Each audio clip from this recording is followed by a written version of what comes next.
Radiant's bottom tower is under attack!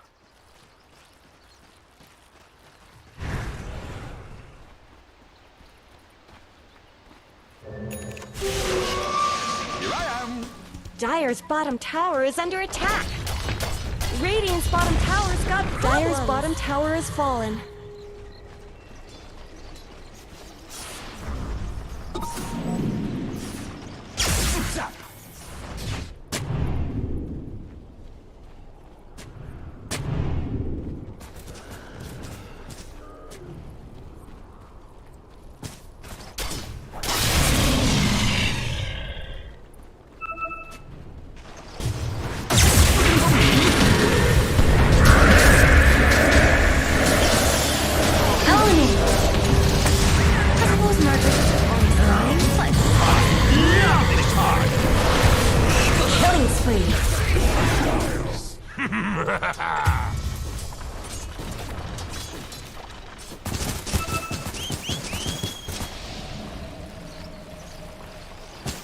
Radiant's top tower deserves just as much help as bottom. Radiant's top tower has fallen.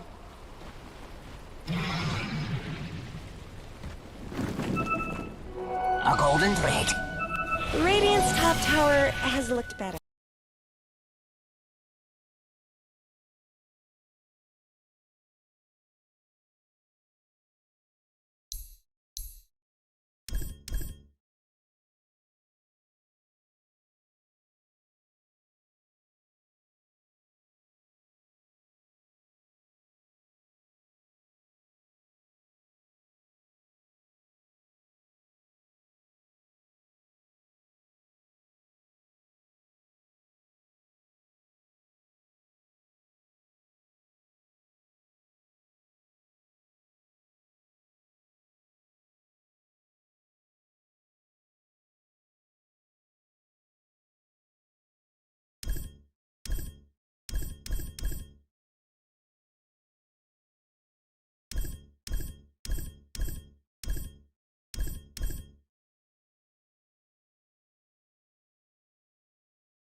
All right.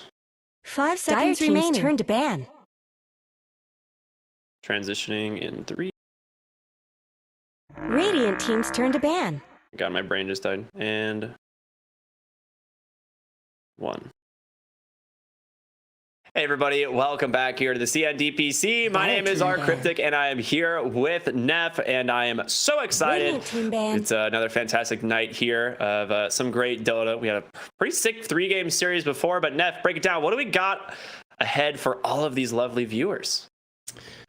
We got ShenZhen versus Xtreme Gaming, and this one is bound to be a good match. Both these teams, I think they're among the lowest played series so far in the CNDPC. Xtreme only having played 2 matches so far, with 1 win and 1 loss. The loss being to YBB. Yep, YBB, the open qualifier team that had players that were previously on Xtreme Gaming, and then kicked off and removed, made it back through the opens again. And now they're up against ShenZhen, the other open qualifier team, immediately afterwards. So are they rattled? Can they beat them? 10 seconds It's ShenZhen take on this team of Giants Paparazzi. He's nothing to scoff at here. And both teams open up with solid heroes in the meta right now. Yeah, it's going to be a pretty spicy game. I am super excited. Clean Feed doesn't come. Oh yeah, Clean Feed is they're not showing the draft yet. I was going to say don't spoil. Yeah, we're waiting on the feed to actually show the draft. They'll pop it up there in a moment. But yeah, they're talking about the previous series we saw here, the match results. You know, they went 2-1, dropped to YBB. ShenZhen, obviously the other open qualifier team. So hopefully Xtreme they might, they're probably sweating a little bit, remaining. Losing to 1 open qualifier team. ShenZhen looked equally as strong, or nearly equally as strong. You got to be careful. These teams are very good despite being open qualifier teams, and I love it. It just means the level of competition is so good. There we are. The Clean Feed's caught up to us now. We just need a moment to get into the game. My bad for spoiling that one, everybody. Didn't mean to. Dire team's turn to ban. But yeah, Radiant team's ShenZhen, turn to ban. they've had decent performance so far. I mean, they ended up taking a series off of Neptune, but most people have done that other than CDEC, like we just saw. That's going to be a tough series to follow up here, though. That 3-0, the ending of that series was very hype. I'm not sure if you caught the end of that one while you were setting the broadcast up, Ricky. I only saw some of that game because I was getting things ready. I did watch like some crazy buybacks into diebacks and like defense, like pretty solid holds, but yeah. 10 seconds remaining. Neptune managed to pull out a victory. I think that was the end of their run here, right? They're completely done, aren't they? That was their last game, yep. So they're going to end the season 1-6, which is insane if you think about it. They're only like a week and a half into the DPC, but because the Chinese region is so condensed as we're doing the Division 2 first, it went fast, man. There was not a lot of time for improvement here. This was I think some teams have only played 1 series so far, and they've had to do 7 in that time. Yeah, dude. Yeah, that's right. Some teams in other regions have only played a single series, and they just played 7 in the same time frame. People ask, one of the biggest complaints I think a lot of people have had was like, teams want to play more Dota. Like a lot of the players were like, we want to play more. Like we're tired of these 1 game a week shenanigans. And this is some cursed monkey paw.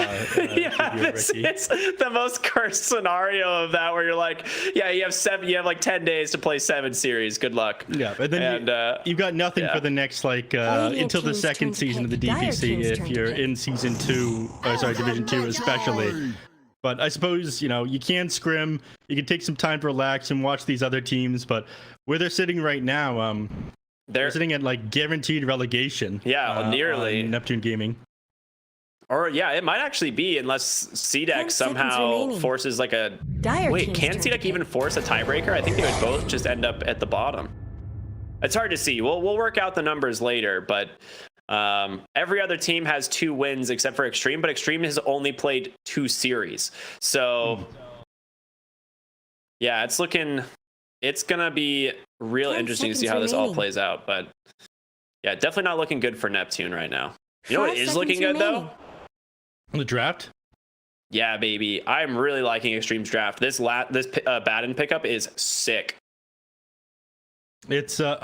It's pretty solid against most of these heroes. I mean, Nick Sasson's going to struggle to blow him up Viper as well. His dots aren't going to do too much if playing against the Viper Radiant inside the team's lane. turn to pick.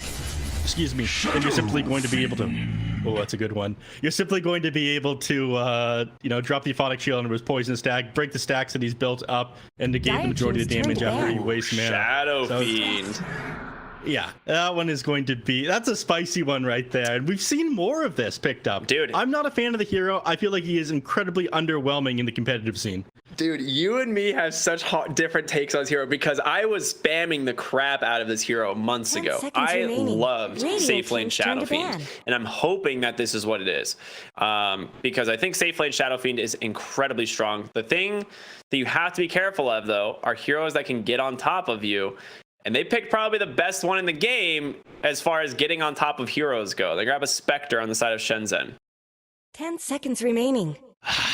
This hero is fallen off a little bit post-TI. 5 seconds remaining. God, I think towards the end of the International, it got a little bit less popular, but the nerf to the Aghanim Scepter was the big thing, right? That extra Dire 10-second team ban. cooldown on the Shadow Step, the Aghanim Scepter. Yeah, it was necessary. That thing had way too low of a cooldown. It was just way too strong. As soon as you picked it up, your hero was just like, yeah, I can literally fight every 30 seconds. It was a lot. Yeah, that on top 10 of like seconds being able to remaining. spam out daggers, being able to sit inside, like you can sit anywhere in 5 the seconds on the map remaining. and just continue to farm, and all of a sudden you'd be able to join your team whenever they're trying to take an engagement. You have decent Radiant nuke team's damage as turn well to because ban. when you drop the Shadow Step, it throws a dagger out into somebody, so you can clean someone up in a fight if they're sitting at like 400 HP fairly easily with very little commitment, and then just go back to what you were doing before. So good for a multitude of reasons, and like you mentioned, against the Shadow Fiend, being able to get on top of them Dire team's turn to pick. makes it even better. So you're gonna have to build a lot of defensive items as this game goes on, or try to put enough pressure on ShenZhen so this Spectre Radiant team's doesn't turn to manage to get pick. any farm. I think it's just going to be over if Spectre gets a Eye of Scotty this game, and Yeah. the issue is now compounded. Yeah, and the other thing too with Extreme Gaming, I was gonna say, they actually, because it's paparazzi, he is a SF specialist. I think we saw the other day 10 he seconds managed to remaining. get 6 raise stacks at level 1 and solo the enemy mid laner 5 within the first like seconds 35 to 40 seconds of the game. So it is going to be paparazzi taking the Shadow Fiend mid as opposed to the safe lane SF that we've seen a lot. They respond with the Morphling. You know, that's pretty good matchup into the Spectre, but I'm really curious what ShenZhen decide to take last here. It's got to be your mid lane hero, right? They're taking an off lane Viper for sure. Yeah, there's no reason. Well, Is Lena banned? Okay, yeah, Lena and TA are both banned. I mean, it was against the TA that he built those 6 Shadow Ray stacks up against last time, right? It was Batrider, I think. Wasn't it? Oh yeah, it was Batrider. I'm crazy. It was a safe lane Templar Assassin. Yeah. I'm just like, for some reason I remember it being a Batrider. He would just like, he was like building napalm stacks. I was like, wait a minute, Yeah, I and then have 5 he's like- rays. I was like, I have 4 raise stacks, and he still has 2 raises left. He Yeah. just couldn't. You got zoned. Like you have the situation where he's like, I can't go forward and I can't go back. So Choose all your I could do is hero. right click the They're Shadow running Fiend. it back. Ricky, Oh, what are they doing? What they're are doing it again. the Batrider? Okay, I mean, so here's the thing. This is a Batrider. I think this is a It's Batrider supposed to favored be lane. Batrider favored, yeah. But Paparazzi's just a being god. the man that he is, you know, Shadow Ray stacks, 6 of those, a lot more hurtful than 6 sticky napalm stacks. Yeah, the One of math these things is not probably like the other. goes the way of Shadow Fiend, Yeah. I would say. Yeah, but it is interesting that they chose to Batrider against this lineup. I mean, you're picking the Batrider into an Abaddon. Abaddon, yeah. It's and a Morphling who can become an Abaddon or anything like that. So you like, it's not like the best thing, since you'd have to have an Aghanim Scepter for that, and you'd probably just rather have 2 Shadow Fiends hitting for like 400 damage. Mhm. But yeah, it is a little strange. You don't normally see that, but I am excited to see how it plays out. I'm not sold on it personally, Ricky. I feel like this is an absolute insane pickup here by Ash, but ShenZhen, they've impressed me so far. Extreme Gaming, they did end up dropping that series to YBB there, but I still feel like they're one of the strongest teams inside of China, even though they're not undefeated like Asta Ares is. I think that's actually a pretty good assessment. I think a lot of like the top four, like honestly the top 4/5 teams in Division 2 here, I think are really evenly matched. It looks like Aster Aries is probably the #1 seed by a little bit of a margin, which isn't that surprising. Like I think we both expected this based on the last season's results and just the fact that, you know, it's an all-star team. Like they've looked super strong. I think the biggest surprise for a lot of people is YBB showing up as well as they are, because I wouldn't be surprised if this is a team finishing in the top 3 at this point. Oh, yeah. There she is. Game 1, baby. Let's go. Let's go, Dawnbreaker. All right, and we'll switch over into the game because I think you're on a little bit more delay than me with the clean feed. I'd like to be on the same page as you. Yeah, you know what can you do? Looks like Tank has gotten up, but yeah, I wanted to break down these heroes, the lanes a little bit more now that we're actually inside the game. So you are exactly right. It is going to be a seed in the offlane on this Viper here, playing this into the Morph lane. And you do have a difficult time actually bringing down the Morph. Everything you have on Viper is damage over time, so it's very easy for him to just attribute shift over to strength, heal back up if he has some tangos, a salve, go back into the lane again. And if Seed doesn't, you know, get items to sustain his mana growth or mana restoration, then a very one-sided lane. Eventually, Morphling is just going to out-damage you and click you down. His opening item is going to be, looks like a Wraith Band and a Witchblade. I actually wouldn't mind seeing a Soul Ring here. We saw this the other day from the offlane Viper. Yeah, that was actually a kind of strange one. I didn't really expect the like offlane Viper to go the Soul Ring, but it did kind of work out. It was just a much cheaper version of that mana regen item, which typically is the Falcon Blade. And I think Falcon Blade definitely scales better because it's not something that you want to just like sell off early like you would with 30 seconds like to a Soul Ring, but But he's got the Witchblade keyed up right now. That's just going to add to the issues that you have is, okay, Morphling Ultimate applies the basic Dispel. Batten Shield applies the basic Dispel. Like, they've, in, you know, all likelihood, you're going to end up buying a Ewell Scepter and the Shadow Fiend in this game. So you have a lot of, you're just adding one more tool in your kit that they counter out naturally with the items that they're going to be building. So I don't think that's ideal. I'd much rather see like a Soul Ring early on, maybe a Rod of Atos to continue to chase people down. You've got decent chase already, though. I'm wondering if he like selected Witchblade by accident instead of Falcon Blade. No. She's like, wait, that's the wrong blade. Wrong sword, wrong sword. Hold on, there's too many of these swords nowadays. My favorite is the anime build on mid Void Spirit where you go Witchblade, Kaya Sange, and what was the other one? Mage Slayer. Yeah, right, Mage Slayer. Yeah, that one's fallen off now though. Yeah, it was really strong when Witchblade and Mage Slayer were like had just been buffed. So Paparazzi's doing the same thing as he did last time. He's just running at him, making sure to keep the raise stacks up on top of this Batrider. Sitting at 3 right now, but well played by Ash. He will not allow him to keep them. So just gonna back off, but Paparazzi does get his level 2. Dyer's courier has been Not going to make the same mistakes that he saw the other day. Letting him build up 6 Shadow Ray stacks is a significant mistake, and as long as you don't let Paparazzi do this in the first group wave, I think you're going to be fine. Dude, he just crushed the first 2 waves. This is a lesson for any of you out there who are like mid Shadow Fiend is dead.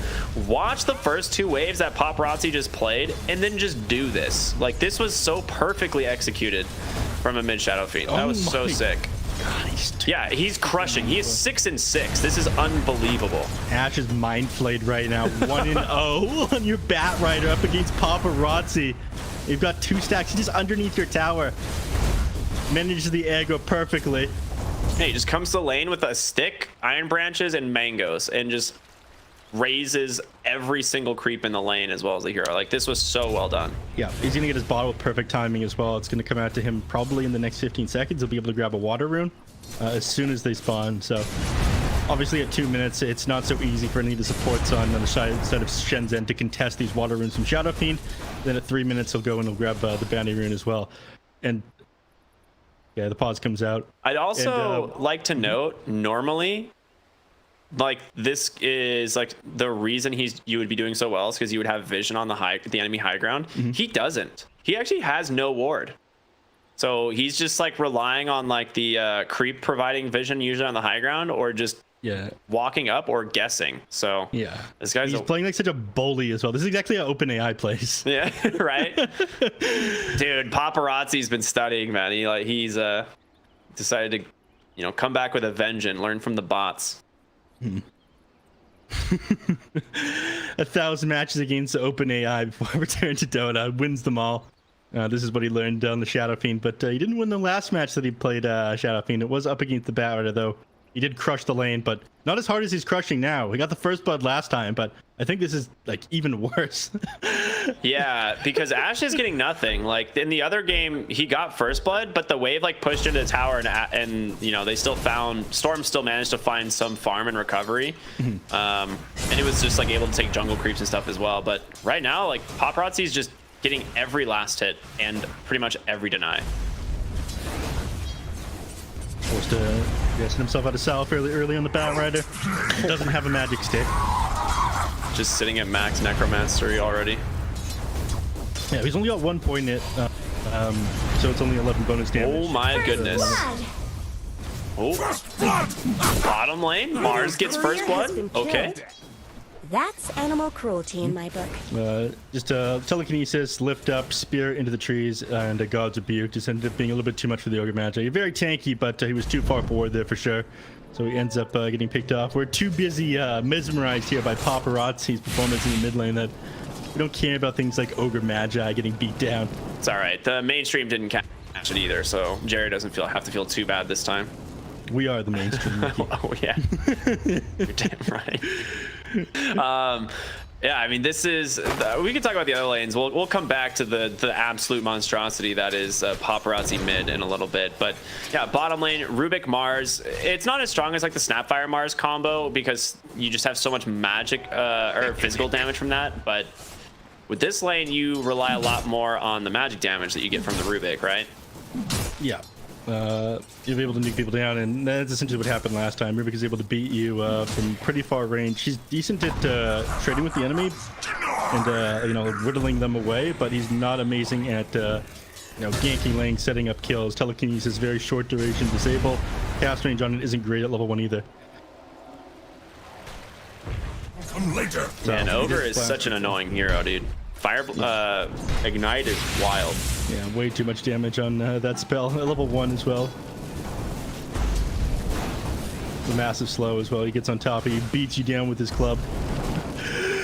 Like it's 100 damage, which doesn't sound like a lot, but it hits like everything. It like always hits everyone, and then you just like hit them a couple times. Like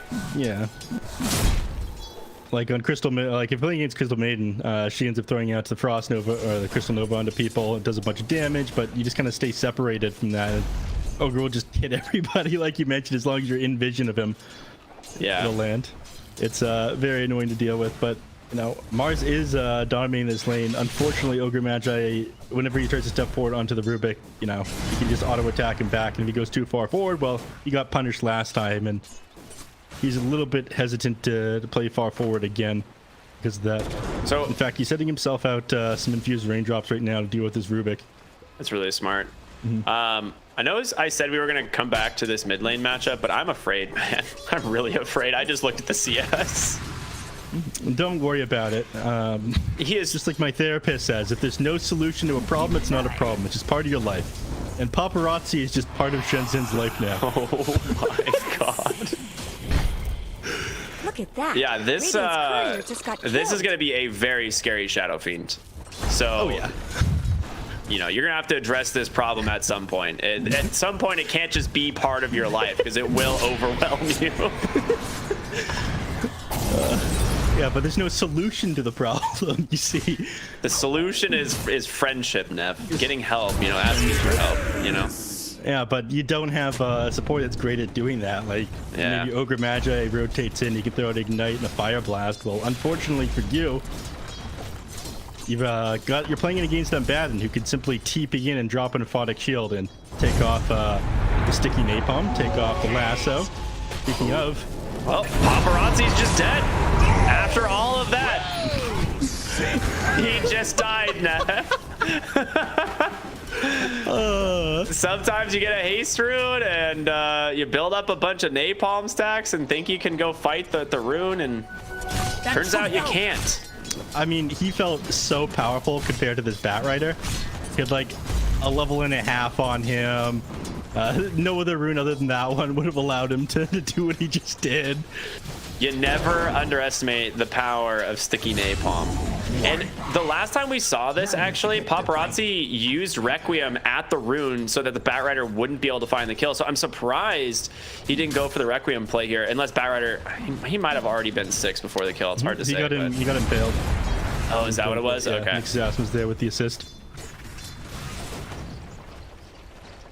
But yeah, wasn't able to get that one off, unfortunately. The fear definitely would have saved him there, but it's one of the reasons why the Batrider is fairly good, so he turns it around on him. But regardless of that solo kill, he is still up 1,100 net worth on the Batrider.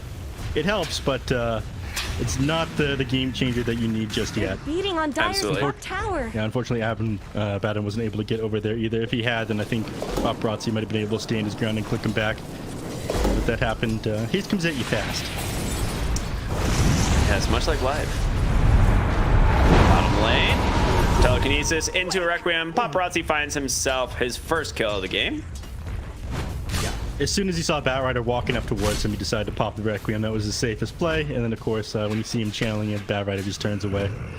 So that's like, that. all right, yeah, you do your thing over there, bud. I want nothing to do with this. Unfortunately, DY is forced to sit behind the Shadow Fiend. Batrider does realize that he's over here, so he's not going to be able to go forward onto the SF now. Yeah, 8-minute runes, and SF wins the 50-50. This time getting an Arcane rune, which that's going to be quite useful. Yeah. Be able to farm with that pretty heavily. Got 4 points in the Shadow Rays. Should be able to clean up these stacks in no time. I actually didn't pop the Arcane rune for that one, so... Yeah, I was kind of surprised, actually. I was like, man, I look dumb now. Thanks, Paparazzi.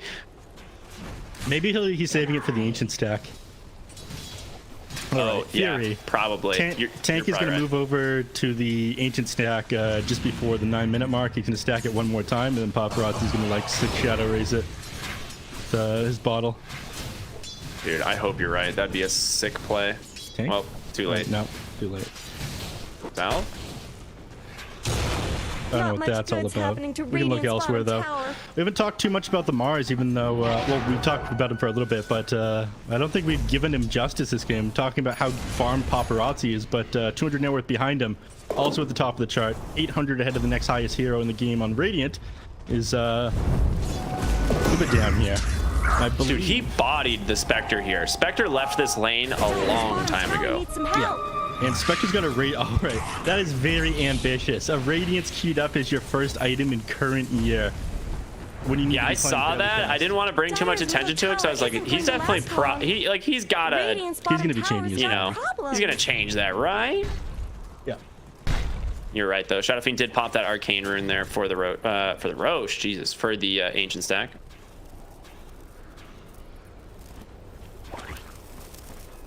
And just like Batrider was just kind of sitting there and taking the abuse in the mid lane, I think Morphling's about to experience that same thing in the top lane. DY is sitting behind the Morph, so they can't really dive this. Well, they could dive and lasso the Abaddon, yeah. Right? Yeah, I'm sure that's the play. Oh, hello. Looks like they don't even need to commit the lasso, and now Ash on his way to the Morphling. A little bit afraid to jump that far, though, as he just decides to turn around. Not much good. I guess they were worried about the TP option, right? Yeah, you're worried about the TP from the Mars. He's level 8. He's sitting at full HP and mana down on the bottom lane. He'd be able to turn things pretty quickly.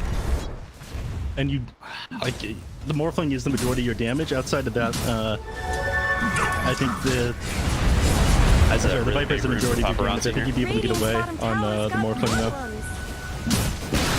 Big rune. Radiant's bottom tower is no Easy tier 1 tower. Bottom is Xtreme Gaming starting to pull ahead a little bit here. 3,000 gold advantage. I mean, look at the net worths here at the 10-minute mark now. Like, this is, I guess we're at almost 11 minutes, but Paparazzi is enormous, and so is the Mars. Like, we've just been watching them be so much more farmed than everyone else in this game.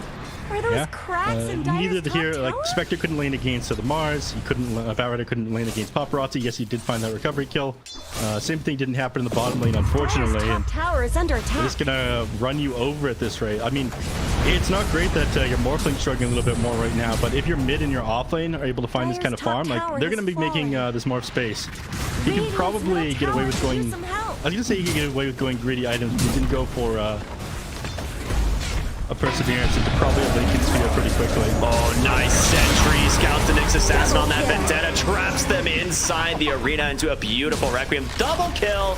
Picked up by Tank on the Rubik. You know, that's the coordination I like to see. They were not afraid to commit all in for that tower, so they get the mid tier 1. And a couple kills to boot. Neff, what do you do now? I don't know. You try. You give up this area of the map for sure, and try to establish control of your triangle. Spectre's gonna move through her jungle right now. I don't think that's the optimal play. I don't think you die to the Mars if he catches you out without him having his Blink Dagger, but it becomes much more difficult for you to farm. And I was concerned about their ability to find farm on the Spectre with how quickly Xtreme Gaming is going to play, and they are playing very fast at the moment. With all their cores that are sitting at the top of the net worth, I don't think the Spectre is going to have the time to find the Radiance, man. No, and Morphling is going the Radiance, so he's gearing up to fight. Like, he wants to be involved with his team. He doesn't want to have to, you know, worry about just getting lassoed and killed. But yeah, he's gonna be able to just like farm pretty freely this game, because I don't know what you do like once he has this Lincoln. So you can't just find the easy kill. He's gonna be a lot more difficult. Oh yeah, bottom lane, lasso onto the Mars. He doesn't have the mana yet, but DY comes on in trying to keep the line, but there's no way he gets out, right? 4 poison stacks will be enough, and Seed turning his attention on over to DY. The Abaddon will be able to make it away. Tank here on the Rubik, snipes Drink, and will tell he needs to send back Seed, and DY is gonna be just fine. Nice pick up there on the way out. I think in the middle of, like towards the end of that one, he realized he was going down the Mars. Instead, he just turned around, tried to do as much damage to a couple of these heroes that he could. Yeah. And because of that, they find the kill off of the Nyx Assassin on the way out. And again, there's no way the Viper's going to be able to kill the Abaddon with borrowed time and Photic Shield, especially not with his Witchblade build. So weird to me. Dude, Tank has Vendetta, and he's going to do a lot of damage if he sees him. Oh, he actually cancels his Vendetta auto attack for a telekinesis, so steals the Viper strike, throws it right back on that Viper, and Tank's gonna make it out alive. So great pick off at the end of the day. Yep. But yeah, I'm with you. I'm a little bit confused by this Witchblade build. It does not feel like it's gonna do what you want here. No, I mean, it makes sense on one hand. It's another dot. It does magic damage and slows them even more than your poison attack is doing. You amplify the damage with a poison attack. But against the Abaddon, who's just like taking off these dots, these debuffs that you have, you're wasting your gold, I feel. It's not giving you any extra mana regen, and he's kind of low on that. He's got the Keen Optic, he's got the Infused Raindrops that are helping a bit. But again, confusing build from my point of view. Trail of Burning Doom. I was trying to figure out what is it that has a Abaddon just literally on fire. I was like, I've seen this gem before, but I couldn't remember what it's called. From an old courier. It's very cool. Do you remember which courier? I don't. I've got absolutely no idea. At least I'm pretty sure it's from an old courier. Well, Aikyo up in the top lane. He's saving, man. Got 2,700 gold. He is indeed working towards this Radiance. That's impressive. It is impressive, but like, I mean, we tell him that he can't, but he's trying. He doesn't have a single death yet this game. They're up 8k net worth on Xtreme Gaming, but they haven't started pressuring tier 2s. Like, Morphling isn't really going to come online, and Xtreme Gaming isn't really going to be putting too much pressure on with this Lincoln Sphere build on Morph. Does he commit for this? I feel like he will. He's just going to try and look for Hara. Oh, there it is. Yeah, there's not a lot you can do here. That is a haste rune on Paparazzi. He's just going to get that free kill. And Tank manages to steal only a level 1 Fire Blast. Not the end of the world. But yeah, the thing I worry about with this Spectre is you're like, okay, you know, we're almost to this Relic, and we'll eventually get this Radiance, you know, around like the 18 to 20 minute mark.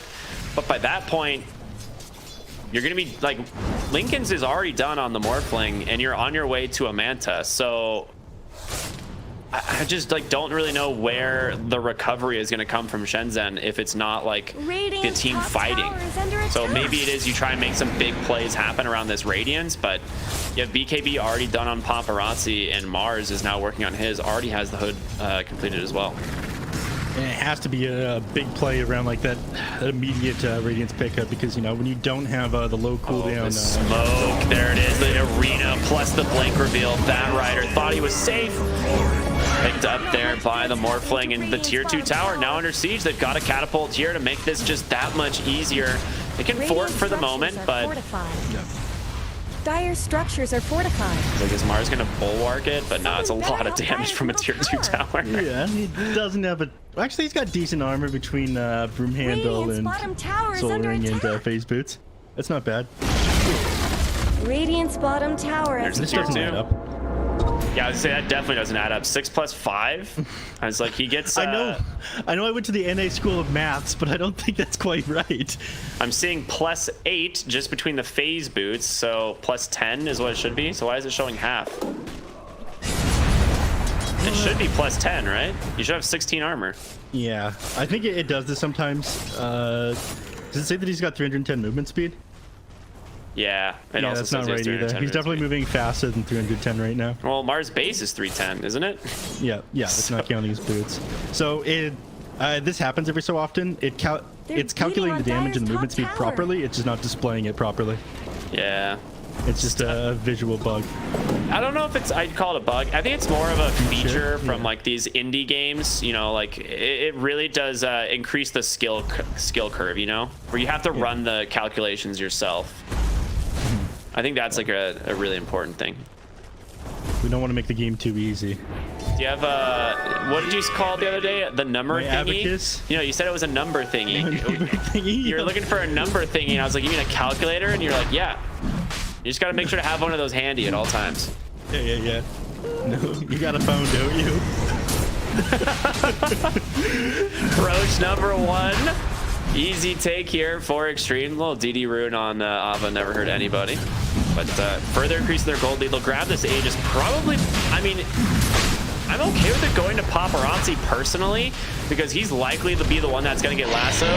I think that's what their idea is too. So they are going to give it to Paparazzi, allow him to save that BKB for the second life. Dire's bottom tower is being That way, you know, a chipped baddie can away. stand behind him as he tries to take the tower. If he gets lassoed, you just drop the aphotic shield on him. If someone manages to get the disable off onto the Abaddon, which is tricky because you have no silence, Dire's and bottom tower is under you attack. just pop his borrowed time if you do Radiant's top disable him. tower has Oh, this is super lifted. hard, man. This is tough for ShenZhen at this Dire's point. middle tower Yeah, it is does under not feel good attack. trying to get any of these kills. Like, they're all very difficult to secure. And Viper did manage to finish up his Dragon Lance, you know, which is nice.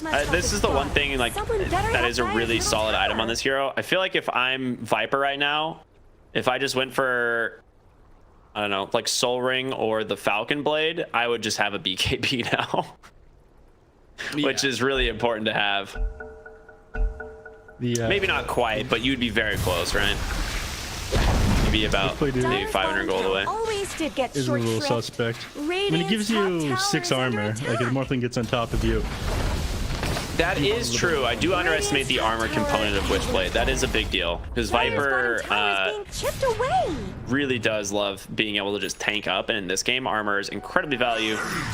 Is Presence of the Dark Lord is a free Desolator +1 in AoE. Yeah, it's a Desolator +1. It's a super deso. It's such an outdated ability, in my opinion. Oh yeah, it's one of the relics of like Dota 1 where abilities were just very plain and one-dimensional, but it has just managed to stay in the game. It's like, what does this one do? Ah, just reduce armor, I guess. Morphling, good awareness bottom lane as DY catches Drake with the dust. Arena's gonna pin down the Viper. He just gets bursted. And Drake stuck here all by himself. No spells left, trying to hobble away, but other side of the fight, telekinesis from Tank's gonna find Hara, and Paparazzi just walking on over. Revealing that new Shadow Blade, gets himself his only his 3rd kill. I'm just like, I saw killing spree pop. I'm like, damn, it's like this guy should have way more, but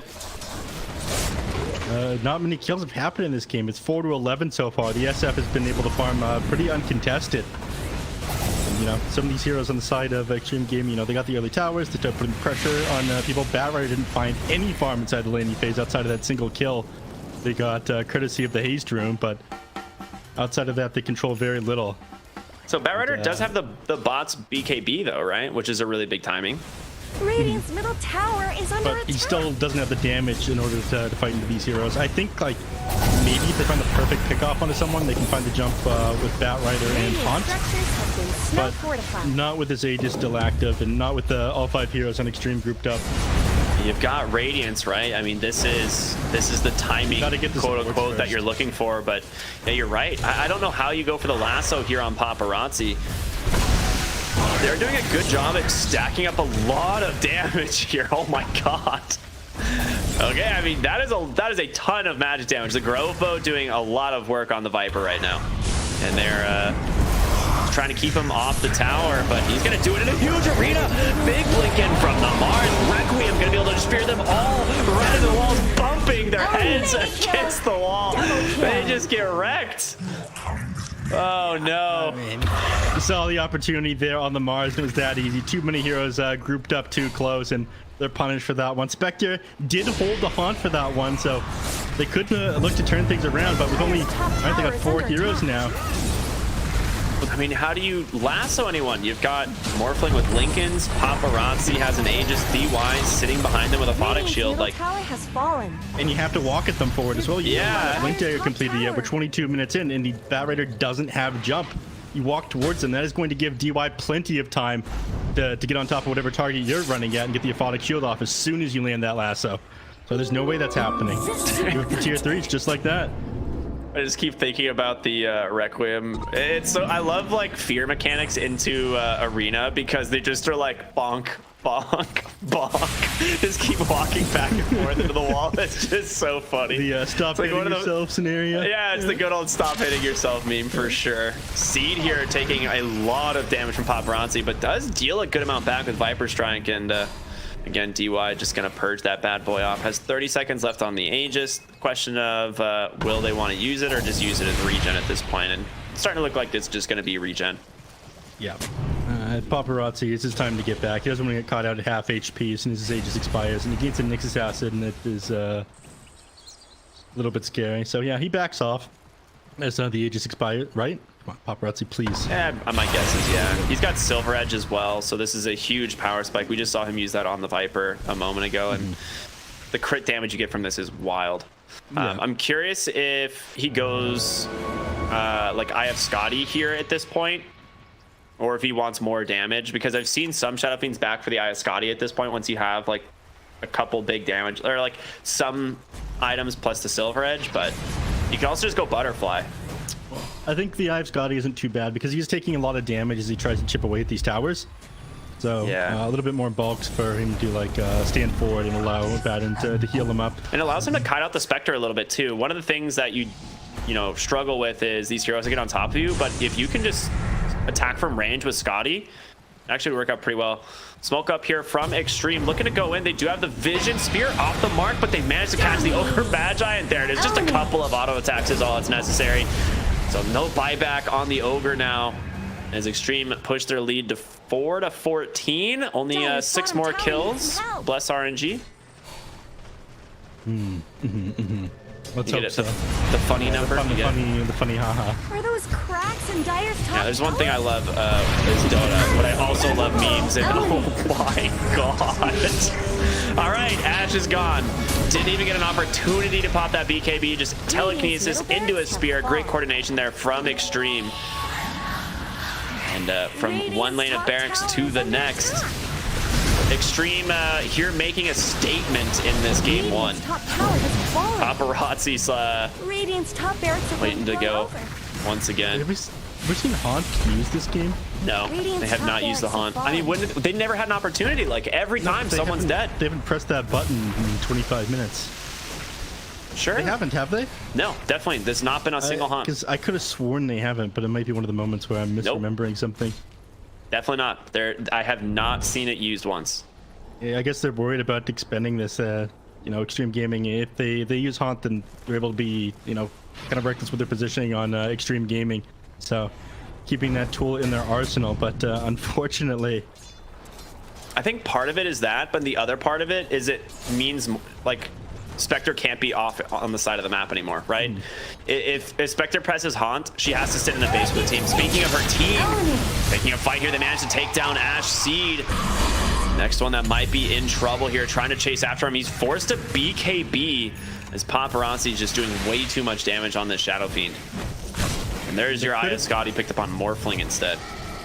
Yeah, he's going to be very tanky now. Very easy time staying on top of the Viper, staying on top of the Bat Rider as well. The 50% slow going through the BKB on him.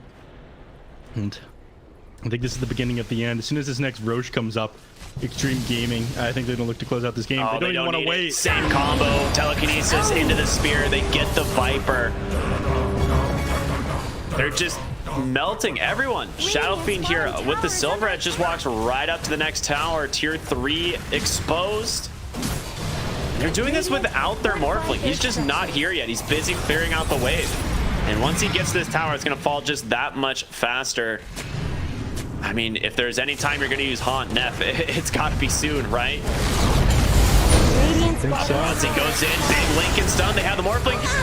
Can they actually get any of these kills? They just pop the BKBs and no one's dying. No one's even taking damage on Xtreme. Morphling turns himself into the next, just melts the other heroes. They just call it GG. Yeah, I mean, they don't have the AoE damage. They got nothing. They just fell so far behind so fast. A 25,000 gold lead and a 24,000 XP lead. Yeah, only 27 minutes in the game, and unfortunately, we were 1 kill away from the funny haha number that you talked about, Ricky. And Xtreme Gaming. They just don't like us to have nice things, dude. That's all it is. Exactly. They just don't want me to be happy, you know. It would look like a script if it. I went to 4-20, unfortunately, and we can't have. Yep.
5 seconds remaining.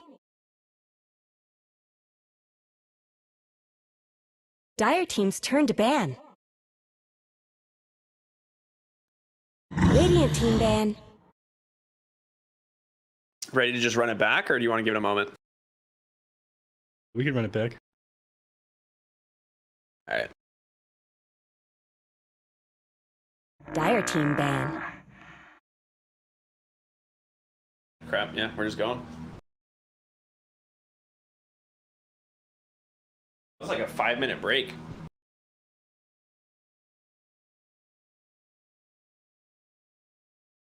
All right, transitioning. 10 seconds remaining.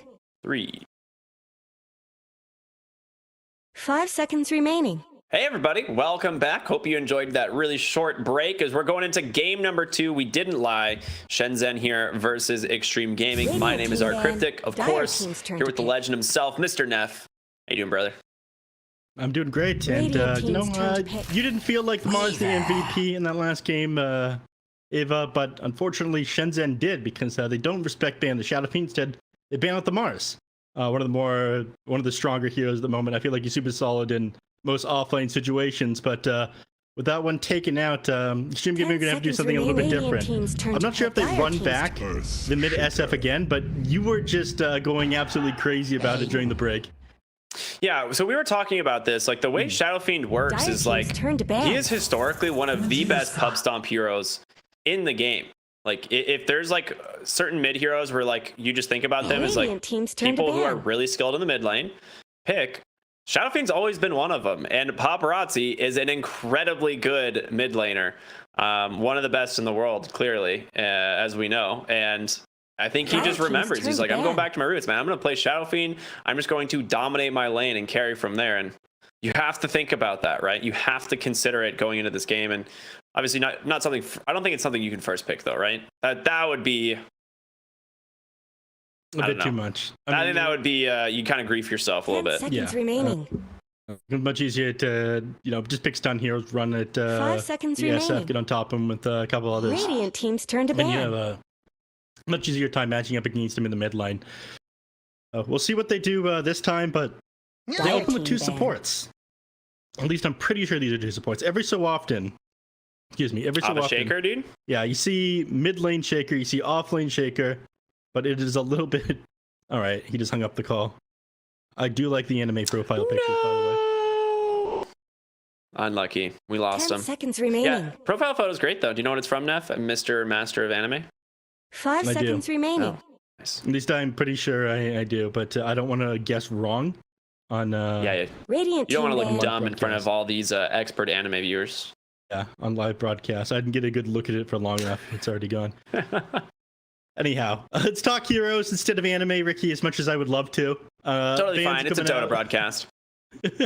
Same thing, really. If you've watched Dota 2's Dragon's Blood. 10 seconds remaining. Speaking of the upcoming hero, Dota 2's Dragon Blood, Lina, banned out by ShenZhen. They've also 5 gotten rid of seconds anti-mage, remaining. and they do end up taking out the SF for spec ban it. You were right, Ricky. Paparazzi, he's just too good. I think you have to phase 2 ban this. It's not something they're going to phase 1 ever, but unless he's feeling really confident. But if you don't phase 2 ban this Shadow Fiend, you're in so much trouble, because they're just going to pick it on, end of phase 2 and then just ban the last 2 counters for it, like they did in the last game, right? They just pick it end of phase 2, ban out like the TA,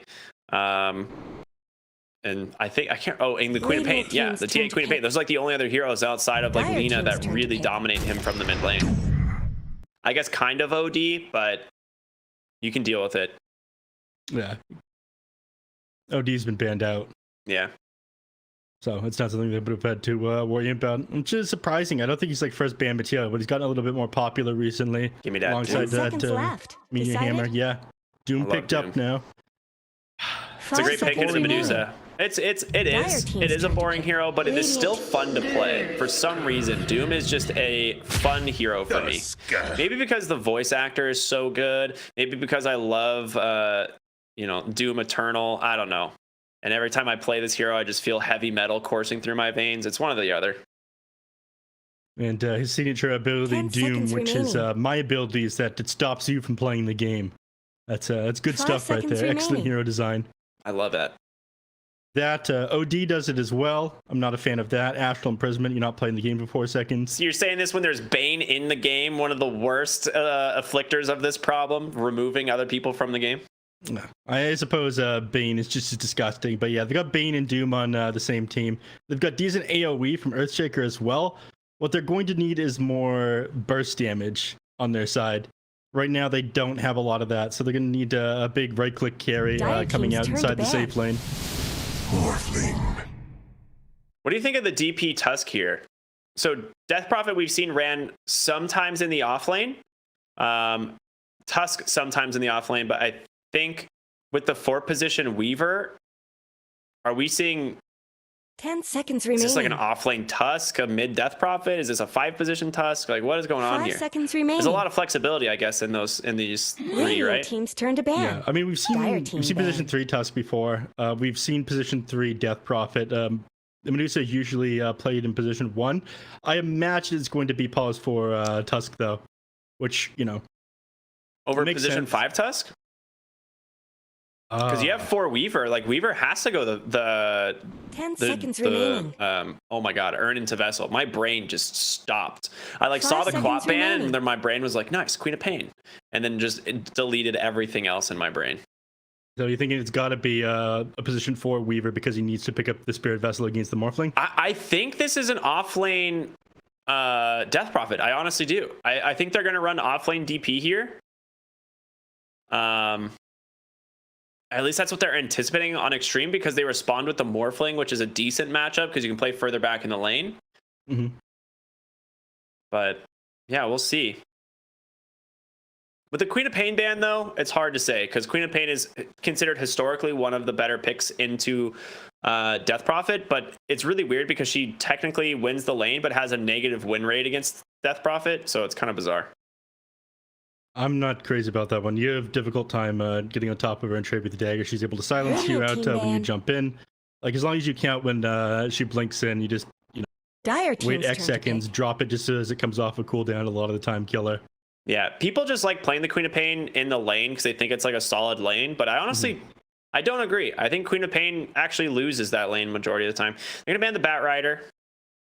So they are thinking it's an off-lane Death Prophet. And so at that point, you'd have to run the 10 Tusk seconds remaining. and run like a 5 Radiant Weaver here. team's That would be turn the to only way to do it because you do not want to run Death Prophet Weaver in the same lane.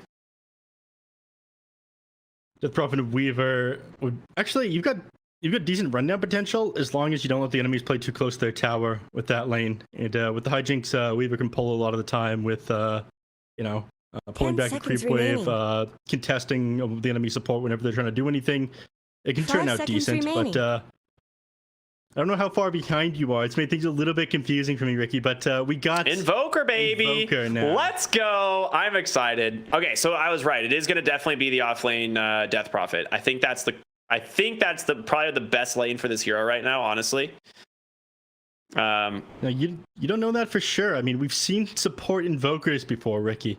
All right, Neff. That was only 4 position Invoker, and that was in the patch where his base regen and his level 1 version of his abilities were all still really good, and then they just nerfed them into the ground. So there's no chance you can play Invoker as a support anymore. This hero is so level dependent now. But I loved the support Invoker. I used to run my buddy and I always ran like a 3-4 off lane with a 4 position Invoker. Whenever I think of a support invoker, I think back to these games that I used to play with my brother, my stepbrother, where he wouldn't buy any wards. He wouldn't really, help you win the lane. Would rush Midas. Choose your hero. Yeah, rush Midas. I'm not sure exactly what he did, but whenever I asked for regular support things, he would just say, "I'm not that kind of support." I'm not sure what kind of support. That is a classic NA mentality if I've ever heard. Storm Spirit. Into the Invoker. So this is a lane that's really rough for the Storm Spirit until you're level 6. Once you hit level 6, it's not that bad. But even then, as long as Ash goes Quash Wex, it's not that bad because you can time the Cold Snap on the Tornado drop to guarantee the EMP. Because there is that cast point on Ball Lightning. So I'm curious to see how they go. I actually like ShenZhen's draft. I do. I like ShenZhen's draft as well. It is an incredible amount of overconfidence to pick up the Storm Spirit here. This Invoker is probably one of like the better lane counters to the Storm Spirit, because Storm Spirit is a little bit better once he hits level 6, but you're so good at slowing down the Storm Spirit's farming whenever you come into the lane. The fact that you don't have an escape until you hit level 6, and a lot of times he's even going to be able to interrupt your escape if you try to get away. If he just drops like Tornado, EMP, Cold Snap, you ruin his farming ability. You take his kill potential and ability to do things over the map just by completely draining out his mana. And because you're draining such a large mana pool as well, you get yours back like 100%.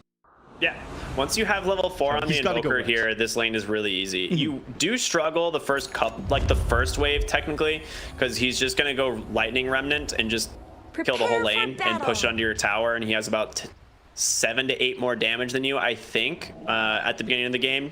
So it is kind of rough, but yeah, double null tally into what I would guess would be like earned back for Midas. I think this is going to be a pretty sick Invoker game. Yeah, and he's going to go for the Wex. He's invoked up EMP to start the game out. So you can just drop that on the Storm Spirit as soon as he like walks into the lane, burn 100 of his mana to start the game off, and then just throw it down off a cooldown. He doesn't have the movement speed in order to get away from it. 285 on this hero, so you can do all right for yourself in the mid lane. If you like win the first wave super hard, you can also like win the second lane. The second wave, because you don't have level 2 yet on the Evoke when you've got 2 on the Storm Spirit. But then like immediately after that, it will very heavily go the way of Ashe. Like you have to body this mid lane, this first wave super hard on Paparazzi. So that is like some huge I would like to say overconfidence. I think that he can win that hard in order to just pick this into that, but The dusk is always power to him. It's not like you're jumping the backline too much either. Like eventually you'll be able to get on top of the Evoker and stuff, but he doesn't mind going out of his way for a BKB. Let's get moving. I'm focusing too much on Paparazzi. We need to talk about some of these other guys. I mean, if it was the MVP in the previous game, and ShenZhen, they've had a solid tournament performance so far. They even ended up taking a series off of Sparking Arrow Gaming. Yeah, which is that no was easy huge. feat. Yeah. So we'll see how C does on this offlane Death Prophet. I think this hero has done pretty well from the offlane, specifically A-Unit for YBB ran this a lot, and they started pretty much respect banning it every single game phase 1 against them. It's just Death Prophets and Razor bans. So we'll see what C can do. It's not the easiest lane into the Morphling, but I think it'll still be pretty solid. Top lane, Medusa, Weaver going up against Earthshaker and Doom. Do you have enough to zone out the Doom here? I mean, it's not super difficult. The hero doesn't have as much HP regen as he used to. The issue is that he's going to find farm, like, regardless of what happens with his Devour. And Tank doing a really good job with the creep waves right now. I mean, he fissure blocked up the first one. He got the double block here on the small and hard camp. Obviously, the sentry blocking the hard camp, but just gonna farm himself up behind the tower, try and deny up what he can. Nice. Okay, yeah, nice. Oh, almost. Come on, back. He's trying to get the range creep deny. Tank. Okay. Yeah, one of the creeps re-aggroed back onto the melees, though. Yeah, I mean, this is very nice. Very well played here by Tank, of course. So they're denying this Medusa the maximum amount of farm. Doom's managed to... I'm getting a little bit of packet loss in game all of a sudden. Buddy, you're fixed? Yeah, seems it was just a little bit of a stutter. Okay. Yeah, I'm not like a couple, but we'll see. Focusing on mid lane though, Ashe versus Paparazzi. So last game, obviously Paparazzi popped off. It was just a ridiculous game for his Shadow Fiend, and Ashe this time on the Invoker will have a little bit of a better time. Obviously right now Paparazzi does have a decent amount of CS, which is expected the first few waves, but this starts to tip a lot more heavily for the Invoker. The more points in Wex, once he has that second point, this mana burn is going to be huge. Yeah. And Paparazzi realizes this is coming. He's just trying to go through as much mana as possible here. Pushing the Laven as quickly as he can before he's got EMP off a cooldown. Move into the creep camp, clear this out as well. And when he comes back to the lane, Ashe isn't going to be able to EMP anything away from him. Actually, Yeah, he's not gonna go stack and go bounty rune. Yeah. Not going to come into this next wave at all. I mean, it's pushed really far in. So, makes sense. Yeah, the tower will clear, and he's going to get maybe one creep deny, so totally fine. How many games of mid do you have to play to be this good with, like, where you're putting the lane and when you can walk away and everything like that? This guy's insane. Dude, I've, like, that's the thing, like, that separates, like, I mean, every Dota player, I would guess, but like specifically mid laners. Like you watch mid laners, and like I spend a lot of time like watching Quinn because he's, you know, just a god tier mid lane. And the way he manipulates creep waves and the way he just like secures mid out of even in losing matchups, you're just like, oh, cool. Well, this is fun. This guy thought about this like before the game started and like planned this. It's ridiculous. All right, top lane. I wanted to go back to that one. They were diving the Medusa onto the tower here. Does have a form of mana shield, so one of the pop is would be much more difficult to bring it down underneath the tower. But Doom is doing fairly well here. Medusa only sitting at 12-3 at the moment. Not great start for the Medusa in that lane. Gosh. Didn't manage to pull him into that second remnant there. Goodbye, man. Yeah, I mean, just like that. He's done reasonably well here. I mean, just looking at I guess Radiant top lane structures. They're going for the dive. Oh, they are. Oh, what a fissure block. Hara. And just yeah, okay. Well, just get dunked on, I guess, by Shaker. It's that easy. I did not expect that dunk to do that much. Yeah, he's only got 1 point in it, but you know, huge amount of damage just from that, and he was burning him down with 2 points in the Scorched Earth on this Doom as well. Unfortunately, Medusa not able to get away from that one. Only 1 point in that mana shield. Doesn't have a ton of armor at this point either. This is the thing that's kind of weird about the Weaver 5. Like, Weaver is a hero that wants to apply pressure to the other support, and he does a lot better in the long lane. As a result, because you can just kind of like chase the support around, but in the safe lane it's not nearly as strong. Like you just kind of get like Doom just can do whatever he wants, and he manages to find the ice armor, which was a massive savior for him. So this is yeah, sick. He just gets a dive.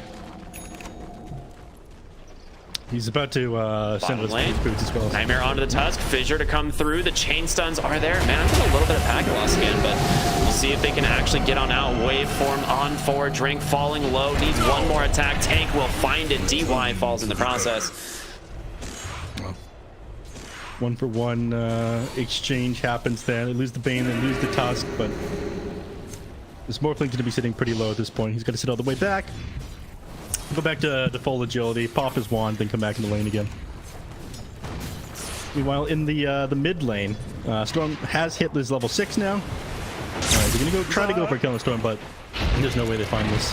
Actually, Hara's chasing down Tank in the jungle here. Tank pretty fast though, has the boots, and Sakuchi too long of a cooldown, so he's gonna be fine. Yeah. 275 when it's not active at the moment either. Maybe if he was level 70, he'd be able to find that kill. You ended up being absolutely correct, Ricky. This Doom was too much for them to deal with. The Weaver playing position 5, just not enough to zone the Doom out of lane. He's great at trading with these heroes away from the creep waves, but if you try to harass Doom like sitting underneath the creep wave, you can right-click him down, the creeps aggro onto you. You end up taking a lot of damage from this, so he's been forced to go elsewhere. Yeah, that's what I was saying. It feels like Weaver's a lot better in the long lane, it feels like, as opposed to your safe lane. He just doesn't play as well. And as a result, Medusa forced out into the jungle. They do have a ward that's scouting all of this as Tank gonna rotate on over, trying to harass her down a little bit. And Storm Spirit going for the long zip across town, trying to get on top of this Medusa, but Paparazzi basically out of mana. Fair's gonna be a tornado. Ash here trying to turn this bad boy around. They take down the Earthshaker, and Paparazzi a little bit too confident there, as Ash will get himself a double kill, a couple of earn charges to boot. Dire's top tower is under attack. Dove way too far in that jungle, and unfortunately they had a ward on Dire's side, so all of that coming far in advance, so they were able to turn that one around quickly. Storm Spirit, his game is slowed down quite a bit at this point, and it's supposed to get easier for him post laning phase, but a couple of these Mistakes have slowed his game down top Looking lane. for the Doom top if they can get on top of him, but he's out of mana. Tag team, can it slow him down enough for Speed to get in range? 75 mana, still short on that. Not gonna be able to get in place, and Paparazzi comes in trying to take down Speedy, pops the Exorcism, gonna turn around with the Silence, try and block him off. Storm Spirit taking a good chunk of damage, but turns around on Speed, gets the kill anyway. I think he thought Ash was closer, but really sick kill there. Yeah, Ash is not able to assist at that point. Paparazzi seizing that opportunity. Had to pull the Death Prophet off in order to break that Spirit Siphon too, in order for Doom to get away. But ended up doing the trick there. Wasn't able to turn that one back around. And 3-second silence just isn't going to do it against the Storm. Let's Shaker. Ooh, nice Nightmare from DY. Give him a little bit of time, but still gonna take out here, I imagine, right? Yeah, earn a lot. Weaver falls to Paparazzi, so a support trade. But Paparazzi's doing well for himself. Yeah, these are big. I mean, you lose the lane on Storm. One of the best things you can do is get the recovery kills, and this is like putting the pressure on the enemies always feels better than moving into the jungle to get recovery, because that of course means you're making space for your safe laner. This Morphling's been allowed to catch up through the kills that the Storm Spirit is finding. And yeah, now you have what, 3 of the 4 heroes at the top of net worth now on the side of Xtreme Gaming. 2k net worth advantage. I'm afraid we're going to see a repeat of the last game. Thankfully, you're doing much better this game on Ash, but you did get that. God, they picked the Storm Spirit into the Invoker. I was going to say you have ultimate last pick, but that wasn't the case here. Yeah, the thing is, like, the Doom will take a little bit longer to come online than, say, the Mars did, right? Like, Mars just went, like, Hood of Defiance into Blink. Doom's go, you always go Midas, right? This phase boots Midas. You go these, like, 3 points in Devour, so he kind of spends a little bit more of his money early on in going Greed, but after that is when you get scary. So, like, if Storm Spirit is still doing well, if the Morphling is still doing well at that point, then I think that's the point for when ShenZhen has to be really worried. I mean, you say that he's going Greed. He's got the Gloves of Haste. He has the money for a Hand of Midas right now, but he hasn't gotten it. He's wasting a bunch of time just sitting here. I wonder if he's, like, debating on just rushing the BKB or something. Well, there are no creeps nearby. Camps are all cool. Ash gonna find Paparazzi in the river rather. Spends his mana to get away. Did get the DD rune. What a fissure block by Tank there. Yeah, right place, right time. Paparazzi gets to escape death with that one. Another gank wasted. This is gonna cause Invoker to start to fall off if he's not fighting these kills, because he didn't go for the Hand of Midas this game. I do prefer what they how they're playing this this time around. I think going to Hand of Midas against Xtreme Gaming would be a little bit too greedy.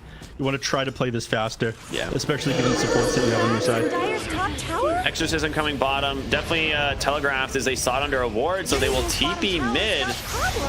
That cancels it. Now Medusa trapped. She doesn't have a point in her ult. Right into the feature from DY. No one can save her.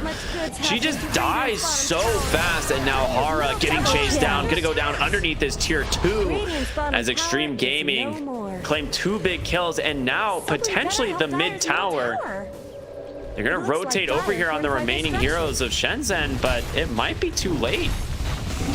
Dire's middle tower isn't going to last long. I'm pretty sure, yeah, Death Prophet thought about TPing in. It was already too late to save this Medusa by the time, you know, a TP would have came out. And I think they made a call to not fight. Yeah, but they didn't get out. It was the thing. I think they were just like, no trade, and then they just happened to still catch the Deucer or something, because he definitely canceled that TP pretty fast. Yeah, and they thought, okay, this tower is already sacked, and Medusa's dead. At the very least, we need to trade for this bottom tier 1 tower and make it so we can get some farm into the jungle with this Medusa. So this is going to be Kaikir's area of the map. Dire Triangle, Radiant Squad jungle, but actually have a ward that'll scout out when you move across the river here on the Medusa. She moves through it. It's actually 2 wards that normally defensive, but play aggressive on the Medusa with it. Okay, haste rune top. Yeah, this is the first time I've been having some of these packet loss issues. It's pretty small, but randomly pops up. Well, take a look at that one after this game. I think some of the other broadcasters were having issues with that one as well. Smoke up here from ShenZhen. Want to get active. They actually don't have the Spirit Vessel done, but they... Oh, just in time for DY to back up, and Ash will make it up onto the high ground. Pops the Pig Pole Tornado off the mark, but The rest of the spells barely dodge those, so they will get that easy pick off there. Radiant's middle tower shouldn't have to take this abuse. 4-man rotation. They do manage to take out one hero, but position 5. I mean, I think you're happy about that if you're on the side of Xtreme Gaming. The tower still standing strong as well. They've got Earthshaker sitting behind, who's got his firstly completed Blink Dagger. If they try to make a movement onto the tier 1 mid, he's gonna be able to turn this around on them so quickly. Dude, I just looked at Hara's items. He's just sitting on like 900 gold and has a circlet. A circlet and a wand. What items? Yeah. Yeah. Dire's bottom tower is What under can you do? attack. You know, you're just the selfless position 5 weaver. What a nice Eventually, guy. he will get time lapse. Sitting at level God, you're 5 right. right He's now. still level 5.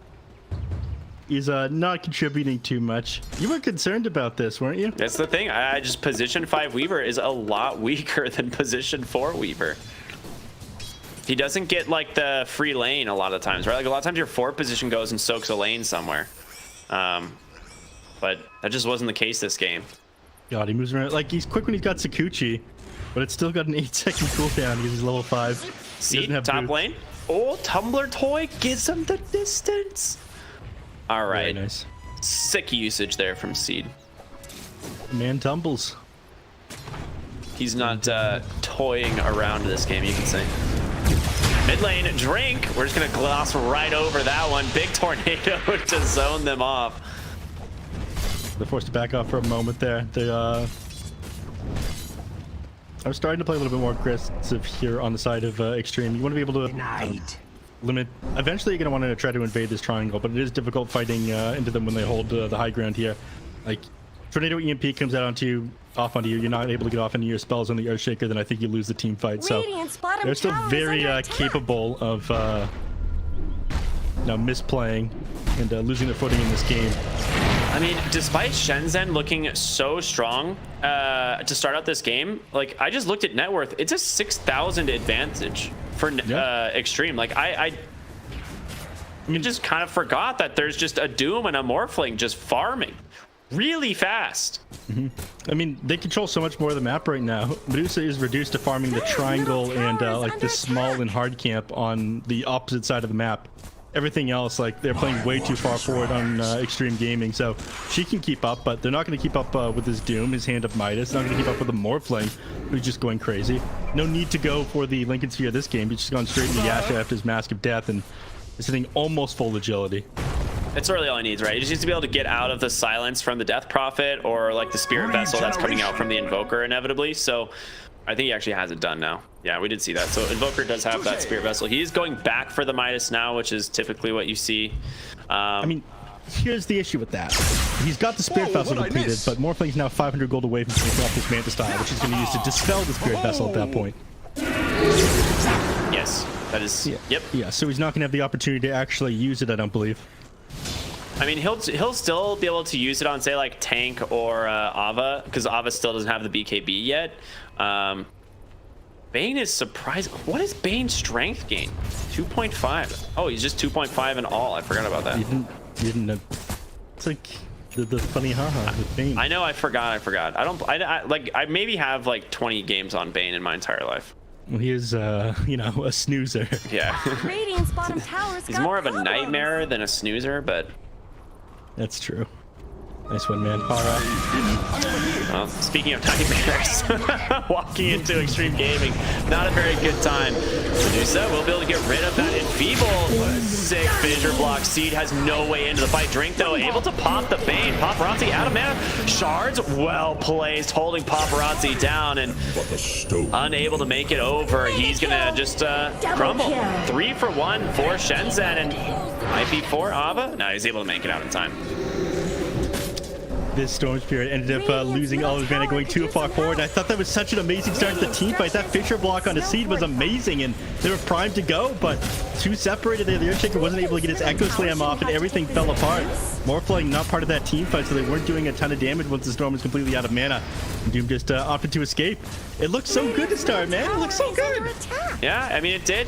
Playing around Exorcism, not great. And then they're like, oh, hey, you know, Exorcism is blocked off. But they very much underestimated I guess Storm's mana pool, or maybe he was starting the fight without like full mana. He just, you know, got hit with that EMP, lost like 400 mana off of that one, and because of that, he wasn't able to stay on top of his targets. Ended up getting turned around, melted, and without mana on Storm Spirit, you're just like a ranged creep.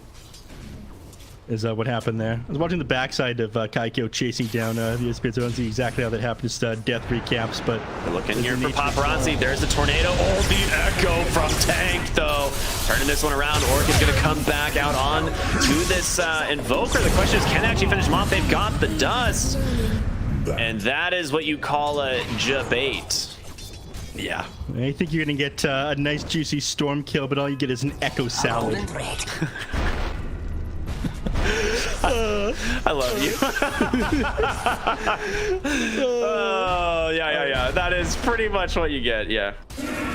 That's one of the better debates I've seen here in the DPC so far, but yeah, it looked like such an awesome opportunity for them there. Storm Spirit still not with his BKB, but with them sitting behind him, he turned that one around on them pretty quickly there. So nice setup there by Tank, enabling them, and Tank has been on point. The saves on the Storm Spirit a couple of times the mid lane. He's the one who cut off Death Prophet in the fight before that one, and then the big turnaround right there with paparazzi. I think there'll be a lot more aware of him in these next couple of team fights, given all he's provided for his team. So that's going to be Weaver's job, I imagine, is staying on top of Tank here. It's going to be difficult, though, is, again, he does... Urn now? No, he does not have an urn. No, you can't. It's got on. You have the vessel on Invoker, right? Yeah. I mean, that's usually one of your big tools for stopping Earthshake. You just drop the urn charge off on him and disables his Blink Dagger for like 10 seconds. He's not able to get into the fight so easily. But this Weaver, not going to be able to do that. And Invoker, he's never going to be far forward enough to fight this Earthshaker. Yeah. Paparazzi going back for the Kaya. Pretty much standard stuff. I would have guessed this game, it's just Kaya Sange if he wants. I don't think he wants Bloodstone necessarily. Top lane, they find Seed, the long zip into the Orchid. The question is, can these Spirit Siphons keep him alive? Not today. DY. That's what we call a zoning support play there. Just walking in, scouting the rest of these heroes. However, Doom, he's going to be fine. Spirit Vessel, a lot of damage, but he does have the BKB to fall back on. And a juicy regen rune there. It's going to get scouted. And Morphling's going to say mine. Never mind. Yeah, that one was close. They needed to pump out a lot of damage on the Death Prophet there. She almost took 4,000 damage before she went down, even though she's only got like a 2,200 health pool. Spirit Siphoning, 2 strength heroes. They came in on top of her, but they did manage to just barely bring her down. That fight would have turned out a lot worse if Bane hadn't placed himself super far forward and block the enemies off. They had to deal with him before they could get in there and help the Death Prophet, unfortunately. So nice play there by DY.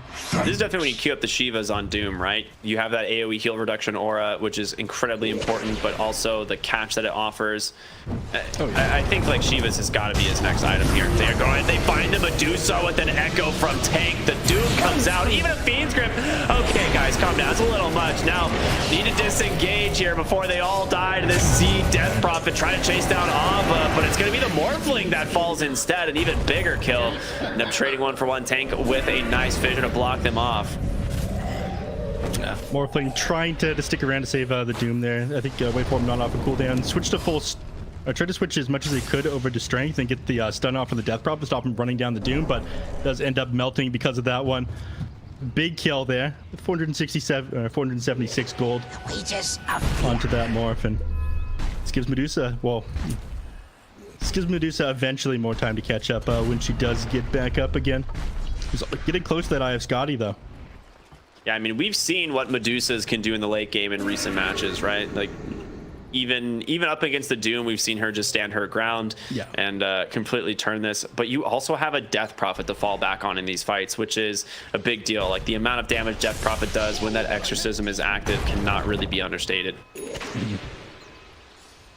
And at this point, you know, the damage on the Storm Spirit, it is beginning to fall off. He's trying to solve that problem. He's going for, he opted to go away from his BKB that he had queued up, and instead going for the Kaya Sange in order to scale as best he can. Because I don't think this Morphling's to be able to pump out enough damage to bring down like the Medusa, the Death Prophet, the Invoker fast enough in these fights. So Paparazzi, he's got his work cut out for him here. I am I'm optimistic for ShenZhen right now. I think once you get the Eye of Scotty on the Medusa, these fights do become a little bit easier, but it could also fall apart pretty quickly. Well, they're going to go into Roche on Xtreme, and this is a very important pickup. I mean, if the Morphling has this... Actually, you probably just give it to Storm, huh? You probably just give it to Paparazzi. Sunstrike will scout them, so they do know that this is occurring. The question is, can ShenZhen actually contest this ward up on the high ground? It looks like the rest of Xtreme is going to walk out of the pit here. Tank obviously does not want to be in sight of ShenZhen, but they have no ward vision. They don't see this happening at all, and they're just going to give it up. First Roshan going the way of Xtreme. Radiant's middle tower. Radiant took down Roshan. There was a good Taking out towards the end. But Paparazzi, he's going to get to play very aggressive with this one. Yeah. This will make up for the fact he doesn't have that BKB. If they catch him out, they have to commit a lot of spells. They're usually, well, Morphling's going to be running a train on them while they deal with the Storm Spirit. And he does get to go for this Kaya Sanj still. Speaking of Morph, hit level 16, gets his talent. His Eye of Scotty's almost completed, but Medusa's done. She's going back for Dragonlance, yeah. I think you need it. You do need it this game. You need to be able to keep range advantage up on the Morphling as well as the Storm Spirit. Well, the extra stats it gives you is just good. Are those cracks in Dire's On top of that, it's like, you know, the item on almost every ranged carry. New treasures. If Scotty almost dead now on the Morph. Looks like they're grouping to head bottom here. Don't know if they know Ava is behind the tower, but Ashe will see him now. It's hard to go for this. He's got the BKB. Doom is not the hero you really want to try and initiate on unless you have that crowd control. And Death Prophet's got Blink though. yeah, I wasn't sure if you saw that. She bought the Blink instead of going for the BKB. Yeah, she can get on top of him and bring him down, you know, reasonably quickly. But the plate mail that he just got does make it slightly harder. Yeah, so he is going for the Shivas, just waiting on the Mystic Staff now. Recipe sitting on his courier at the secret shop. Did they just smoke under that ward? I can't tell. Oh, Hara just instantly popped it. Never mind. So, wow, what a quick play there by the Weaver. Gets the time lapse off, still stuck in the trees. They will find him. Playing a cheeky game there, but he pops the smoke. I mean, that was what you wanted to do on this 5 position Weaver. Oh yeah, I mean, he's got money in the bank. Philosopher's Stone while he's dead as well. Scare out the whole enemy team. You know, during their Aegis timing. Not bad. They did a number of their timings just before they found that Weaver as well. So if they were checking, they could have found a lot of this. The Eye of Scotty on the Morphling, the Kaya Sanj on the Storm Spirit, and Staff recently finished on Not much good's happening to the Radiant's Shaker. bottom tower. Radiant have Doom's getting close to his Shiva's guard as well. Yeah, he's gonna get it off this camp here, and isn't going to last long.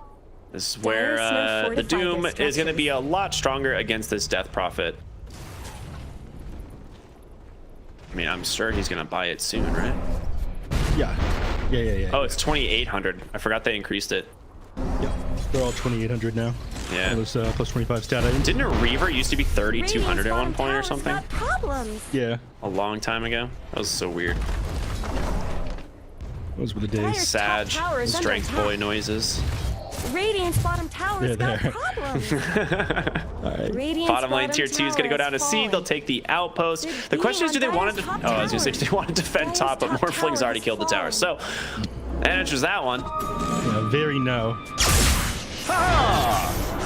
Not going to fight into the Morphling, working on his BKB now. Storm Spirit working on his. I think it just comes down to whose BKBs come out faster, and it looks like it's probably going to be Xtreme Gaming. Dire's You're top tower is under very far attack. off still on this Death Prophet. You need another one.